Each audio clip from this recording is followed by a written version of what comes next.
setiap pemimpin itu mau siapapun itu pasti ada kelebihan dan kekurangan. Yes. Mereka punya kekuatannya masing-masing, mereka punya kelemahannya kelemahannya juga gitu ya. Betul, Kang.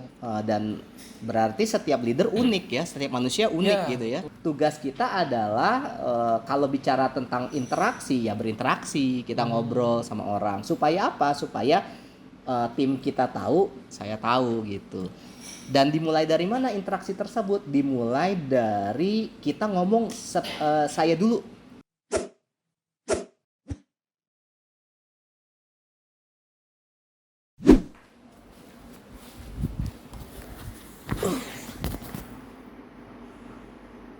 Selesai juga seminarnya. Kang Mufti sudah lama gak ketemu. Lagi apa, Kang? Ya, abis seminar tentang leadership. Oh, yang barusan itu ya? Iya. Saya juga ikut tadi. Oh, berarti di belakang ya, Fadul? Iya, Duduknya saya, ya. Oke. Jarang mau terlihat di depan. Gimana Fadul? Berarti sekarang di mana sekarang aktivitasnya Fadul? Aktivitas masih biasa Pak, masih bekerja di perusahaan lama saya di Garuda. IT ya? IT masih sebagai full stack developer sih Pak, masih. Full stack developer tuh apa tuh? Full stack developer itu apa ya? Developer yang sekaligus melakukan task di bagian back end service dan juga front end service sih Pak. Saya nggak tahu kan, jadi saya nanya kan. Pak. Full stack developer ya namanya ya? Iya, full stack developer. Tapi ya itu sih makanya saya ikut seminar leadership ini. Sebenarnya saya juga punya niatan lain untuk ya untuk naik ke posisi yang lebih tinggi gitu lah ya, Kang Hendy. Kang Mufti, maaf ya. Oke, siap. Ini Kang Hendy temennya. Kang Hendy itu HR saya, Pak. Malu Pak keinget-inget tuh HR, Pak. Siap. Jadi Fadul memang emang ada kesempatan untuk punya tim nanti atau nanti ke jenjang yang lebih tinggi, ada ya kesempatan? Ada kesempatan, ada. Kebetulan saya juga belakangan selalu sedang diuji untuk dikasih kesempatan itu sih, Kang Mufti. Jadi beberapa kali juga disuruh untuk ngelit tim kecil saya sendiri. Biasanya kalau ngelit tim kecil tuh berapa orang biasanya? Kalau tim kecil tuh paling 5 sampai 6 orang sih. Mereka fungsinya sebagai teknis berarti ya? Ya, ada yang teknis, ada pula yang sebagai tester ataupun notulen seperti itu. Oke. Nah, Fadul berarti memang ingin ikut seminar ini, ingin bagaimana tahu cara memimpin gitu ya? Yang baik tentunya, karena ya saya juga dengar mungkin nanti akan ke arah sana, jadi saya juga perlu mempelajari itu. Dari Kang Mufti sendiri, maaf, kepikiran Kang Hendy terus ya. Dari Kang Mufti sendiri, kan Kang Mufti punya pengalaman banyak ya di bagian mimpin ini. Kang Mufti sendiri kan punya perusahaan. Ya, jadi gini loh Dul, kan bicara tentang kepemimpinan kan bukan hanya sekedar memimpin tim kecil atau tim besar di sebuah perusahaan. Sebenarnya setiap orang memiliki potensi melatih kepemimpinannya di banyak hal. Contohnya misalnya sebagai seorang suami yang sudah menikah ya, berarti dia memimpin anggota keluarganya, istrinya, anaknya, atau sebagai kakak. Iya, kan memimpin adik-adiknya, atau mungkin kalau profesi yang lain kayak guru berarti memimpin murid-muridnya gitu loh. Jadi memang kepemimpinan harusnya sudah diinstal semenjak dia memiliki peran ketika mengatur pemimpin orang. Tapi memang ada menariknya sih Fadul, saya juga punya pengalaman juga di industri saya yang lain kan. Saya kan fokus di dunia pelatihan di Peta Diri Consulting. Itu kan memang fokusnya bagaimana saya memimpin orang-orang yang mereka bisa mengerjakan project-project. Berarti sama ya, project-project juga kan sebenarnya kan. Cuman bedanya project aja ya. Kalau saya project training gitu. Kalau di lembaga penerbitan saya berarti saya mimpin teknis tuh, kayak misalnya editor gitu ya. Terus mimpin juga layouter untuk bukunya biar cepat tercetak dan cepat terbit gitu. Gitu. Jadi ada satu hal yang saya pelajari di bidang apapun, bicara kepemimpinan itu saya memahami bahwa sebelum kita memimpin diri sendiri, kita harus bisa memimpin kebalik berarti ya Rudol ya. Sebelum kita bisa memimpin orang lain, kita harus bisa memimpin diri sendiri, seperti itu ya Kang. Makanya leadership is self leadership sebenarnya. Hakikatnya gitu. Karena emang semua itu dimulai dari diri sendiri. Betul. Dulu ya. Fadul punya pengalaman nggak misalnya waktu ketika project-project Fadul atau misalnya pada saat proses mungkin Fadul bukan jadi pemimpinnya atau Fadul sebagai timnya gitu. Ada pengalaman seru nggak ketika proses memimpin itu? Kan saya jadi timnya Pak. Jadi gimana? Saya jadi Misalnya ngelihat si leadernya. Pengalaman seru pasti ada sih Pak.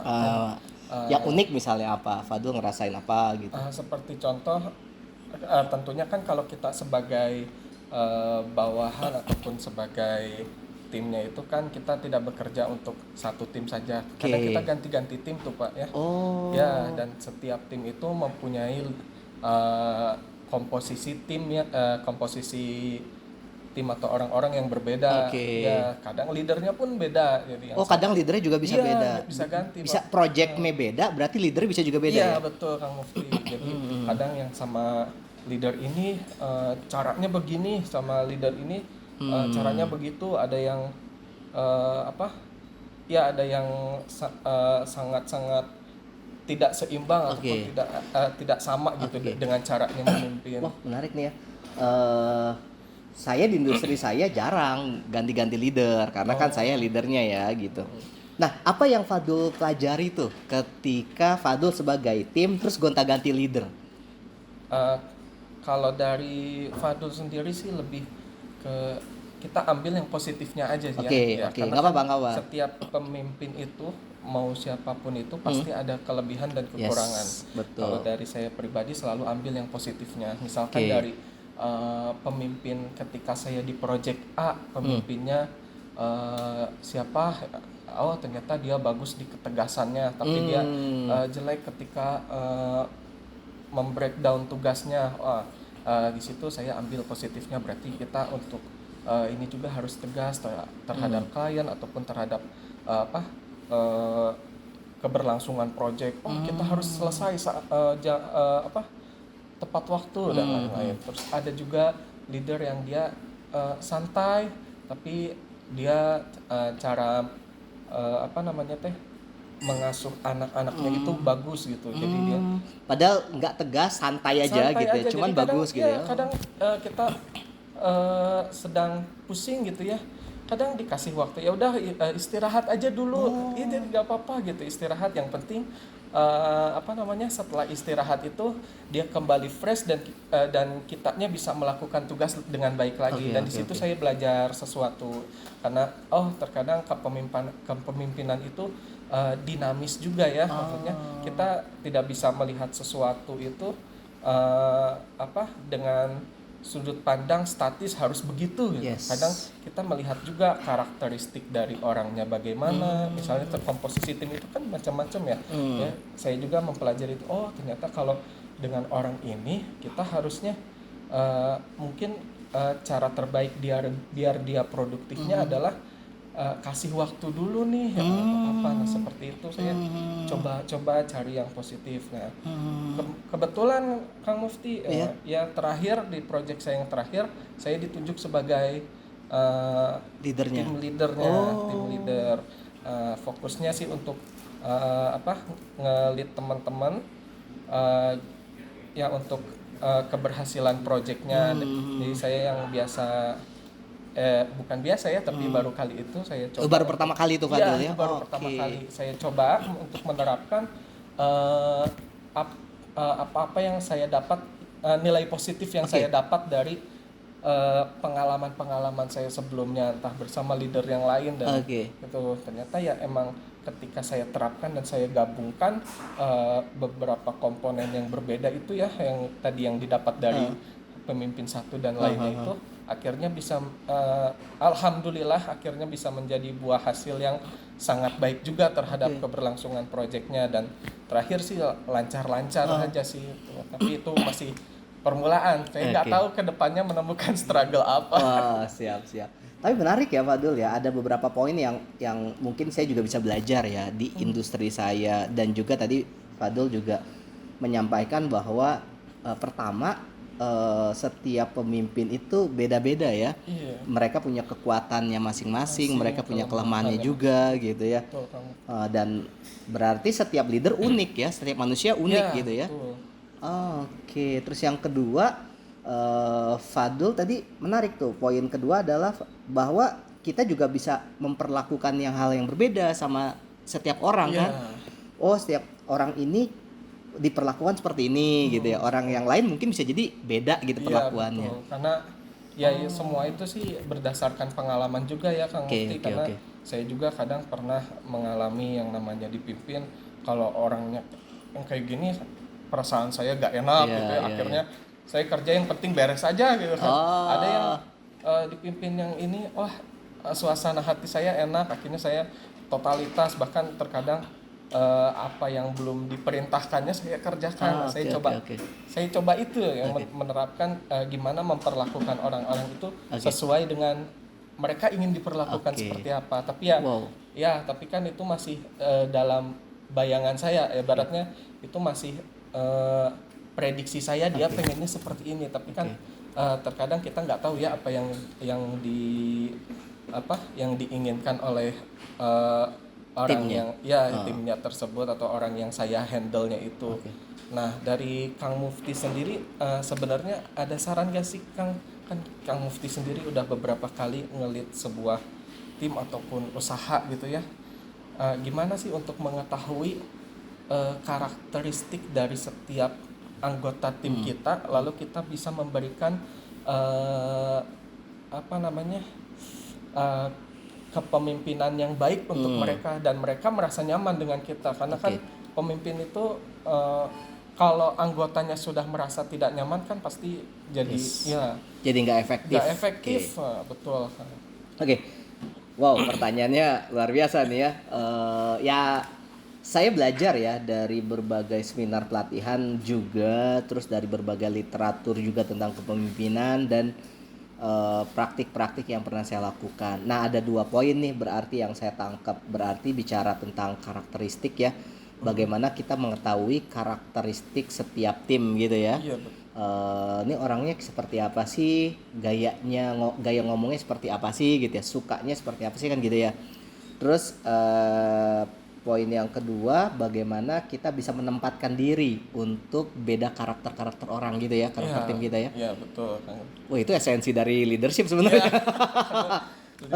Kalau ini pas pengalaman saya memang ada beberapa tools yang bisa dijadikan untuk kita bisa mengetahui karakteristik seorang. Kalau bicara karakter itu kan bicara tentang personality kan. Persona itu kan sebenarnya topeng gitu ya. Ada 2 nih bahasannya. Kalau bicara tentang traits, bicara tentang kepribadian, itu bisa jadi setiap orang memilikinya ya. Jadi setiap orang punya kepribadiannya masing-masing gitu ya. Nah, kalau saya biasanya memakai tools namanya talent mapping. Itu bisa mengetahui setiap orang memiliki karakter dan sifatnya seperti apa. Nah, tapi kan nggak semua orang mungkin ya pada saat project-project tertentu harus tes dulu gitu ya. Iya, betul. Iya kan? Ya kalau misalnya memungkinkan untuk bisa tes dulu, oke. Tapi kalau nggak, berarti ada cara lain nih. Caranya adalah ngobrol. Perbanyak ngobrol dengan dan berinteraksi. Nah, kenapa ngobrol berinteraksi ini penting? Karena dengan ngobrol dan berinteraksi lah yang akhirnya dia terbuka, saya juga terbuka. Jadi Johari Windows beliau menemukan ada 4 area nih, 4 area tentang keterbukaan. Ada area yang dimana orang lain tahu, saya tahu. Orang lain tahu, saya tahu, gitu kan? Nah, baiknya, idealnya di situ tuh. Orang lain tahu, misalnya Fadul jadi tim saya nih. Fadul tahu karakter saya. Saya kayak gimana orangnya. Saya juga tahu Fadul seperti apa. Nah, itu yang bagus tuh. Nah, ada yang daerah misteri. Orang lain nggak tahu, saya nggak tahu. Waduh. Nah, itu kan daerah misteri. Mungkin yang kan ada hal-hal tertentu yang mungkin ada rahasia saya atau rahasia Fadul gitu ya. Kalau ternyata ada hubungannya tentang kinerja atau mempengaruhi kinerja, bagusnya diutarakan, dibuka. Tapi kalau nggak ada hubungannya sama sekali, ya kepo tuh. Iya, kepo itu urusannya. Nah, maka tugas kita adalah kalau bicara tentang interaksi, ya berinteraksi, kita ngobrol sama orang. Supaya apa? Supaya tim kita tahu, saya tahu gitu. Dan dimulai dari mana interaksi tersebut? Dimulai dari kita ngomong saya dulu. Contoh, misalnya gini, kita pengen tim kita terbuka, tapi kita nggak pernah terbuka, ya nggak bisa dong. Oh iya betul juga ya. Iya, kita pengen ayolah kamu terbuka dong, kamu tuh orangnya gimana? Tapi kita nggak pernah terbuka, tapi kita tutup setiap ngobrol tuh kayak gini nih. Ya jadi mereka juga jadi canggung kan? Ya canggung, ya segan juga atau betul. Makanya berinteraksi itu penting, berdiskusi, ngobrol itu penting. Untuk apa? Untuk bisa membuka tabir-tabir misteri antara dua belah pihak tuh. Iya, dia tahu, saya tahu. Nah, kalau konteks komunikasi berarti apa yang harus dilakukan? Berarti yang namanya komunikasi interpersonal. Kita ngobrol, sama-sama tahu, diskusi gitu ya, apa yang kira-kira bisa menghambat project gitu. Nah, itu diskusi bisa dimulai dari pra project, bisa pas project atau pasca project. Penting tuh. Misalnya sebelum project ya harus tahu sama ngobrolnya nggak harus berpikir gimana ngobrol yang formal banget, nggak. Makanya tergantung kan, tergantung membawa kita untuk bisa mencapai tujuan tertentu. Kalau dibutuhkan interaksi yang formal karena tujuannya supaya terstruktur, ya lakukan itu. Tapi kalau ternyata tujuannya untuk bisa sama-sama asik sama tim, ya berarti interaksinya interaksi non formal gitu. Menarik tuh Kang Mufti, karena yang tadi Kang Mufti bilang itu sebagian sudah masuk dalam flow kerja. Jadi seperti contoh gitu, kalau kita mengerjakan project IT itu, kita menggunakan satu metodologi itu namanya Scrum. Oke, gimana nih? Jadi di Scrum itu kita pecah beberapa requirement dalam jadi beberapa sprint. Misalkan saya klien ingin membangun sebuah aplikasi rumah sakit. Di rumah sakit ada apa fitur apa aja. Sprint pertama kita bereskan pendaftaran, sprint kedua bereskan. Nah, yang menariknya di Scrum ini dia itu ada yang namanya setiap satu sprint beres itu ada yang namanya sprint retrospektif. Apa tuh? Retrospektif ini jadi dia dari tim pengembang maupun klien, mereka menyebutkan keluh kesah dan juga apa yang bisa ditingkatkan untuk sprint selanjutnya. Gitu. Dan itu melibatkan klien berarti. Iya, ini bukan hanya tim leadernya aja, bukan hanya leadernya sama timnya, bukan ya? Bukan, ini semua. Jadi ini yang tadi yang kata Kang Mufti yang bagian yang formal ya. Ini ada namanya retrospektif. Nah, retrospektif ini nanti misalkan dari developer, kenapa untuk sprint ini deliverable-nya lama gitu ya. Nanti mungkin ada salah satu developer bilang, kemarin kendalanya sih gara-gara dari tim kliennya lama memberikan requirement, karena kan namanya kerjasama antara klien dan juga pengembang kan pasti ada saling ketergantungan juga ya. Betul. Mereka tergantung dengan aplikasi kita, sedangkan kita membuat aplikasi kan harus tergantung permintaannya gimana. Nah, kadang kan hal-hal yang kayak gitu perlu diskusi. Nah, itu dan kan, kalau itu nggak terbuka, yang terjadi malah sama-sama saling mempersepsikan ya. Padahal keinginan klien A, tapi kita buatnya B, jadi nggak nyambung gitu ya. Nggak nyambung kan. Ternyata akhirnya ketika sprint satu beres kan ternyata masih ada ketidaksesuaian. Nanti kan itu dibahas di retrospektif itu. Kenapa itu sampai tidak sesuai? Ternyata dari developernya, contoh dari kliennya kurang spesifik misalnya. Mengadu misalnya mengadu misalnya itu ini ya gara-gara developernya ada yang sakit selama 5 hari dalam satu sprint itu, atau dari developernya juga sendiri mengakui oh iya emang dari kita ada yang sakit 5 hari nih, jadi deliverable-nya kurang sesuai. Terus ternyata server dari kliennya belum siap nih, makanya kita rada lama juga, nah kadang gitu. Jadi saling tukar pikiran, informasi tukar pikiran, informasi yang mana bisa yang mana tukar informasinya ini bukan untuk menyalahkan, tapi emang nanti ujungnya untuk perbaikan. Ya, untuk perbaikan. Sprint kedua berarti harus apa nih? Oh, ternyata dari klien harus ini ya, harus sigap ketika dibutuhkan ini, atau oh dari developer harus ini cari pengganti kalau ada yang kenapa-napa gitu. Itu dan, sih yang formal. Dan itu setiap sprint pasti ada ya? Pasti ada. Jadi antara sprint 1, sprint 2 sampai sprint 3 gitu ya? Setiap sprint ada ya? Oh. Berarti fungsinya formal gitu ya? Itu yang fungsi formal. Yang tadi yang kalau misalkan yang formal. Yang informalnya ada nggak? Yang informalnya itu ya kalau saya pribadi ya Kang Mufti, saya lebih suka menyempatkan diri untuk ngobrol dengan tim langsung. Menyempatkan diri itu sebagai contoh, saya ini rajin ke kantor, padahal kantornya WFH sebenarnya. Kantornya WFH. Rajin ke kantor ya bukan apa-apa, karena kadang timnya juga suka ke kantor, jadi saya suka tegur sapa. Apa yang dibicarain tuh kalau Fadel biasanya tuh? Biasa kalau Fadel sendiri sih seringnya kita membuat koneksi dulu dengan dengan hal-hal yang bisa membuat kita terbuka. Contohnya kayak saya ngebully dalam artian bercandaan gitu ke tim. Tapi udah terbangun koneksi dulu berarti ya. Bercandaan ini nggak langsung kan nanti tersinggung. Juga. Kita tahu situasi juga lah. Siap. Gimana kita bangun koneksi gitu. Akhirnya kan ketika sering saling canda keluar, akhirnya terbuka. Ketika misalnya udah dalam urusan yang profesional, kita nanya kenapa yang ini lama, akhirnya mereka juga karena ngerasa sudah dekat dengan kita kan, ini Kang, saya teh susahan di sini.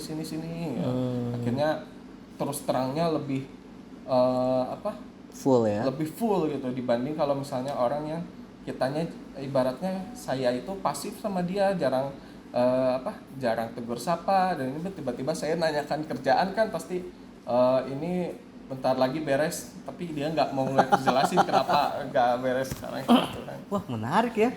Jadi ternyata komunikasi formal dan informal perlu dilakukan bagi seorang leader ya. Iya, dan ya saya juga tahu itu kan dari Pak Kang Mufti barusan. Walaupun saya melakukannya, tapi saya tidak menganggap itu sebagai metodologi awalnya, ya hanya karena emang kepribadian saya aja untuk sosialis. Ada satu lagi nih Fadul yang mungkin bisa jadi nggak semua leader melakukannya, tapi kontekstual ya, karena nggak setiap metode ini baik atau tepat gitu ya. Yaitu metode namanya deep talk. Deep talk itu kita berkomunikasi, berinteraksi lebih dalam lagi. Nah, saya pernah melakukan ini. Jadi suatu hari tim saya itu nggak perform nih. Nggak perform. Biasanya bagus secara pengerjaan, secara deadline, oke lah. Bahkan sebelum deadline dia udah kerjain. Tapi akhir-akhir ini gitu ya nggak perform. Kenapa gitu ya?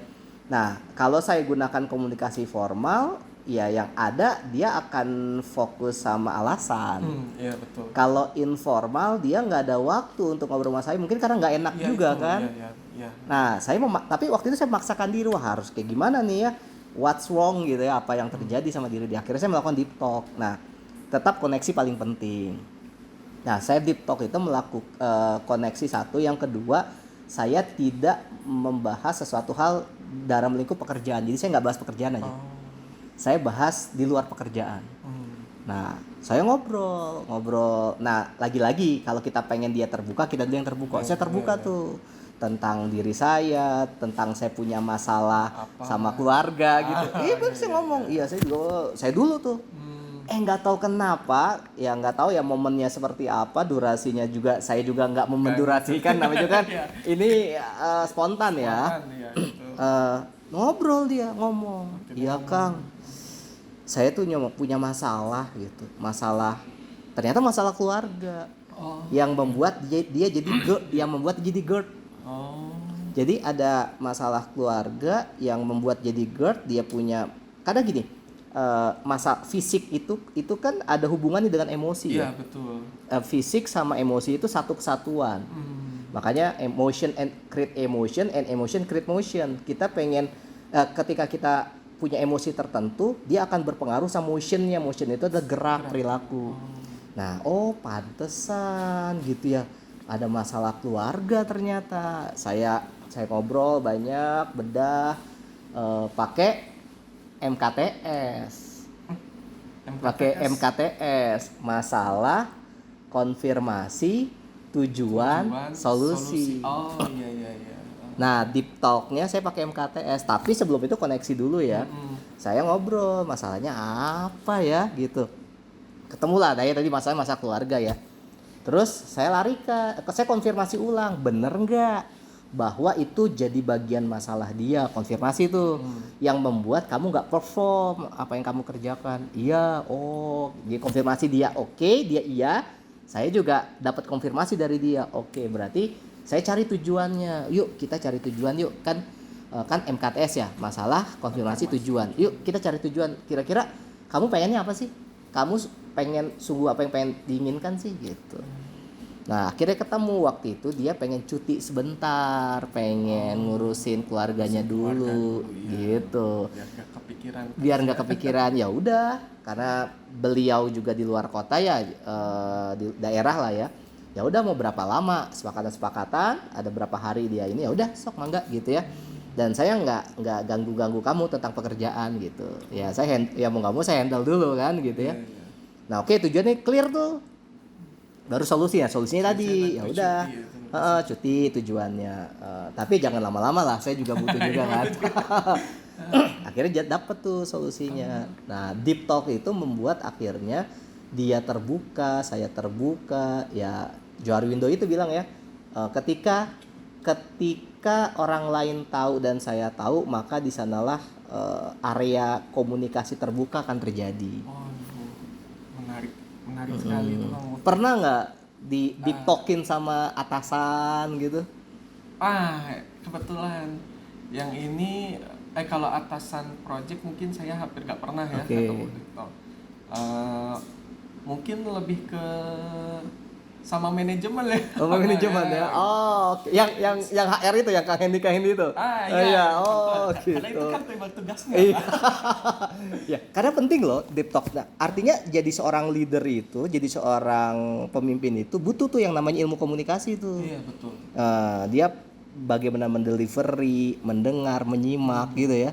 Kerasa banget ya kalau Fadul dipimpin oleh orang yang dia bisa menyimak, mendelivery dengan baik, mendengarkan dengan baik, kerasa banget ya, nyaman ya.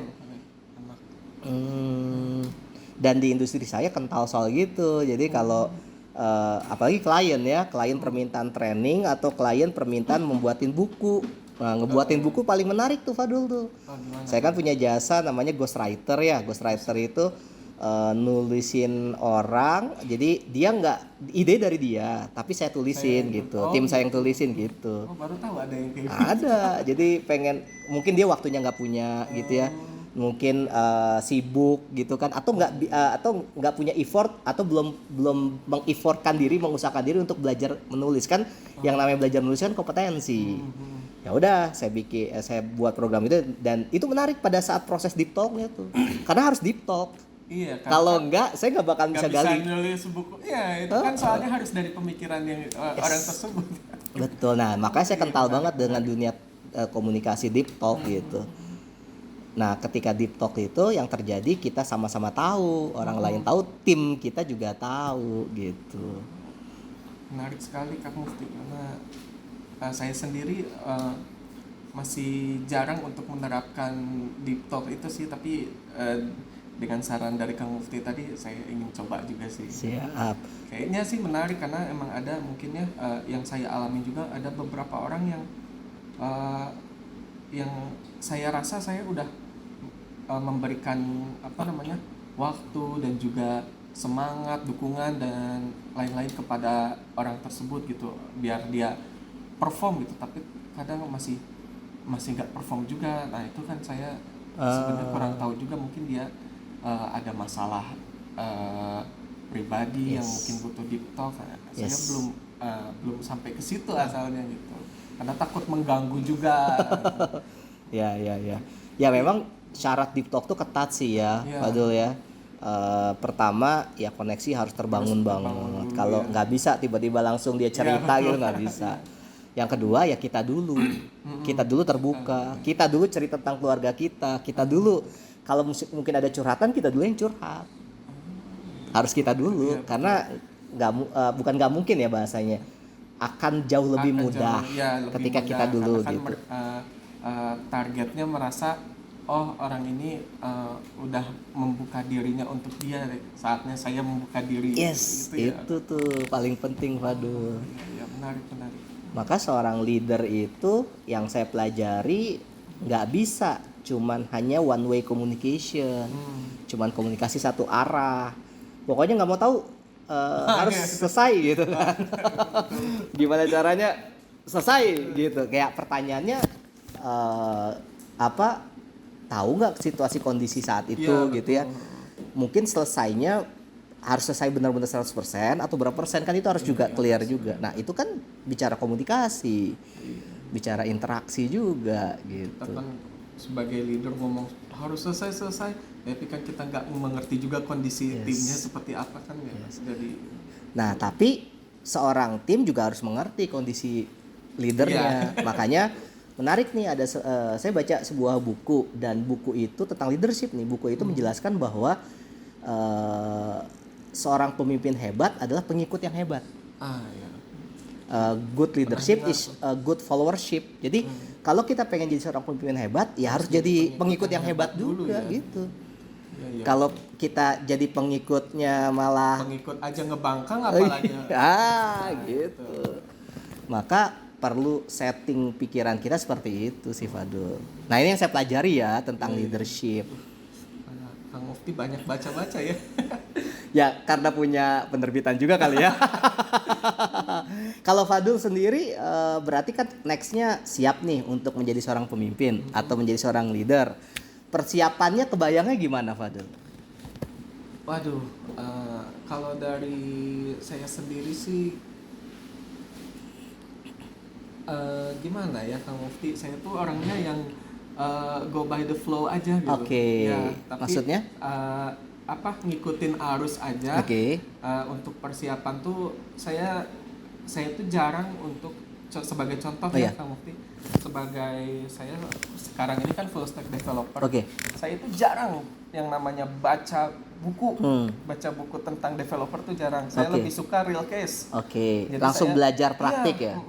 Jadi saya suka memposisikan diri saya untuk ibaratnya berada langsung di area yang saya tidak ketahui. Sebagai contoh, saya tuh masuk ke sini tuh cuma tahu front end development nih, misal pakai Flutter. Ketika masuk ternyata diminta coba back end pakai Node. Saya bilang oke, boleh. Saya lebih suka langsung. Jadi lebih suka langsung praktik ya? Sip. Saya coba setelah bisa. Mau nyoba ini enggak React Native buat front end developer.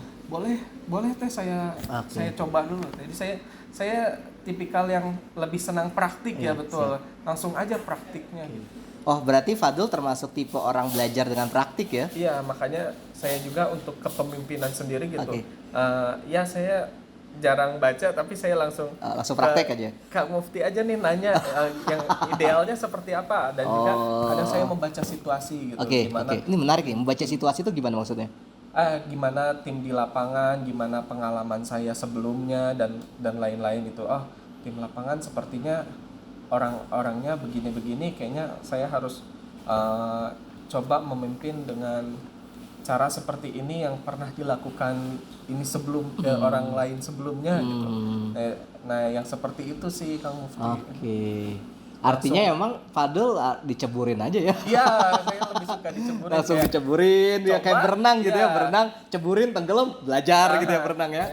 Coba saya kasih misalnya metodologi yang saya temukan gitu ya, misalnya oh kayaknya ke orang ini harus gini. Lihat hasilnya. Ketika hasilnya ternyata emang ibaratnya tidak sesuai dengan ekspektasi, wah berarti harus ganti ya. Pokoknya seperti praktikal aja gitu, yang kalau misalnya dicoba gagal, trial and error aja. Kalau trial error, trial yang lain gitu. Saya seperti itu, Kang. Dan bisa jadi dengan konsep metode seperti itu, Fadul menemukan metode sendiri. Iya, betul. Karena saya nggak ingin sih, kalau dari saya pribadi nggak ingin terpaku atau terpatok dengan satu metode yang saya ibaratnya saya temukan itu dari orang lain gitu ya. Karena jadi harus dibuktikan gitu dengan metode Fadul gitu. Jadi mungkin metode orang lain masuk sebagai masukan saja, saya insight ya. Ya, insight saja, tapi saya coba dulu. Kalau misalnya cocok ya udah gunakan, kalau enggak coba cara-cara yang ibaratnya ya yang sekepikiran aja gitu, yang kepikirannya apa nih untuk ngelit yang kayak gini nih, untuk project sekelas ini gimana ya gitu. Karena kan metodologi tentang leadership itu tentu banyak sekali ya orang yang menuliskan itu gitu. Termasuk Kang Mufti sendiri juga menuliskan itu. Iya betul. Nah, ini tema yang menarik tentang leadership, bicara tentang kalau sepengalamannya Fadul, saya juga punya pengalaman soal ini. Menghadapi tim yang membangkang. Fadul gimana caranya? Dari industrinya Fadul tentunya ya, gitu ya, dengan proyek-proyeknya gitu. Kalau Fadul jadi seorang team leader, Fadul ngelakuin apa? Untuk tim yang membangkang artinya udah dikasih track nih, harus selesai sekarang, tapi dia nggak mau teknologinya misalnya A, tapi dia pakai teknologi lain. Contoh kayak gitu aja, saya nggak tahu ya. Ya betul sih, kalau definisi membangkang di dunia IT juga mungkin seperti yang tadi Kang Mufti jelasin, tapi sejauh pengalaman Fadul belum pernah nemuin itu. Belum pernah ya, karena belum nemuin ya. Kalau Fadul sendiri gitu ya, punya pemikiran lebih baik mencegah di awal. Gimana mencegah di awal tuh kita memberikan dulu gambaran yang baik dulu untuk tim gitu. Misalnya kita coba membuat diri kita itu dilihat sebagai orang yang panutan gitu. Jadi orang tuh tim, apalagi terutama tim, ketika melihat itu dia akan langsung respect. Siap Kang, gitu langsung Kang. Terus sayanya juga coba komunikatif dengan mereka, dan itu di awal itu ngobrol nyantai, dan juga ngobrol formal maupun informal, kadang bahas pekerjaan, kadang bahas permainan dan lain-lain gitu ya. Nah, akhirnya ketika proyeknya berlangsung itu seluruh anggota tim tuh alhamdulillah jadinya sigap gitu. Ada masalah langsung, Kang, saya nemu gini-gini, ini gimana ya, atau Kang udah Kang yang ini, oke, coba yang ini atuh. Terus kalau ketika mereka sudah melakukan sesuatu, saya sering ngasih yang namanya apresiasi gitu ya. Apresiasi karena ya menurut pengalaman saya dan juga melihat dari pengalaman yang lain, dan juga lihat-lihat video tentang motivasi kepemimpinan gitu ya, apresiasi itu katanya penting gitu, Kang Mufti. Jadi bagaimana ketika kita mengapresiasi orang apalagi bawahan kita atau tim kita gitu ya, dia masukkan ke merekanya jadi merasa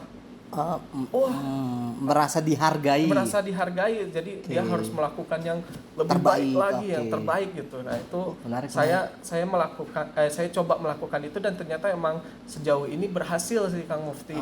Jadi hampir ya udah 2-3 project saya hampir gak menemukan tim yang membangkang, adanya yang mungkin telat deliverable ya karena setelah diketahui masalahnya ada masalah pribadi. Wow, keren ya.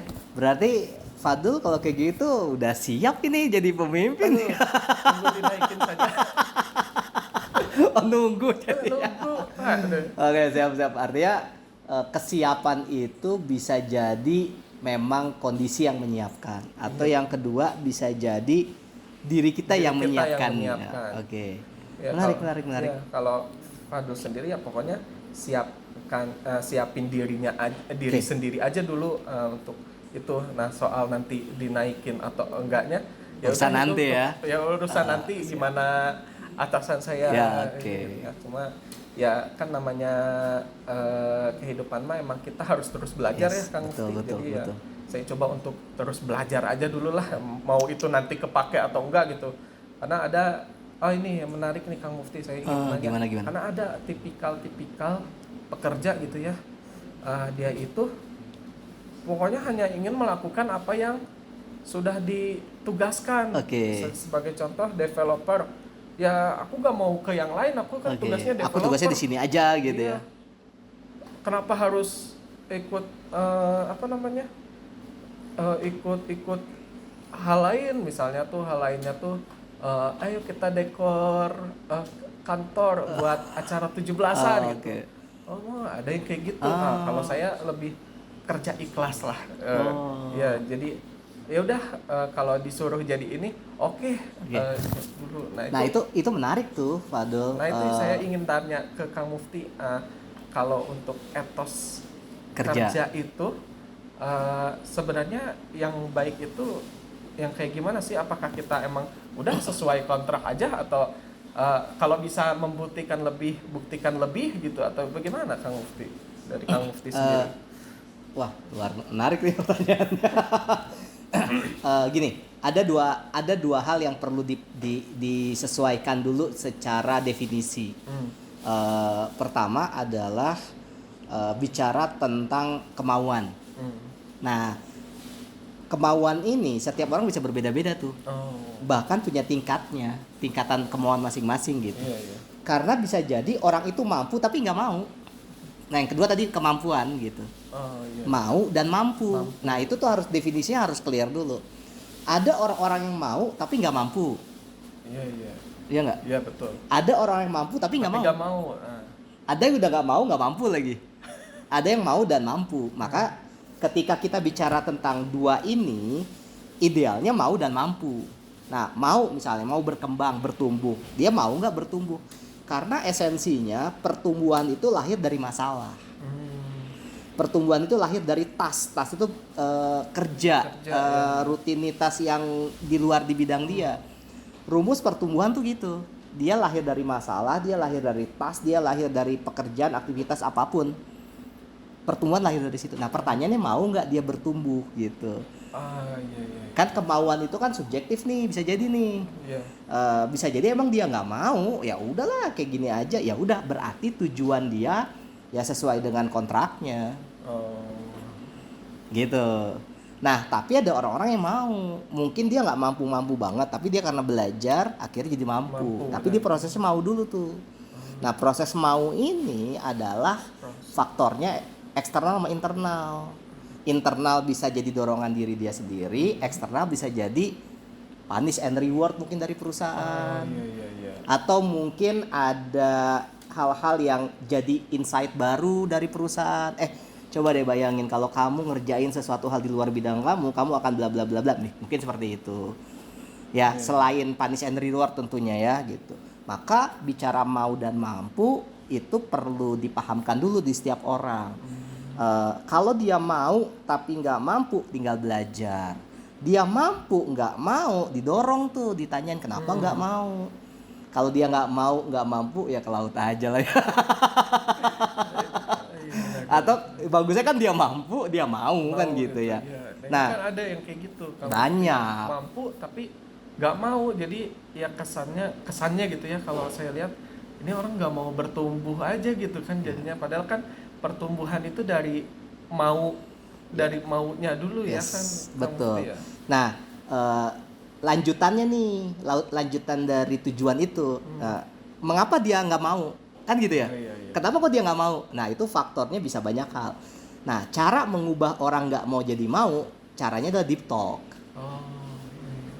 Nah, isi deep talk tuh bukan hanya sekedar saya sharing dulu, tapi ada di sana ada ilmu-ilmu yang lain tuh. Ya, ini di industri saya ya.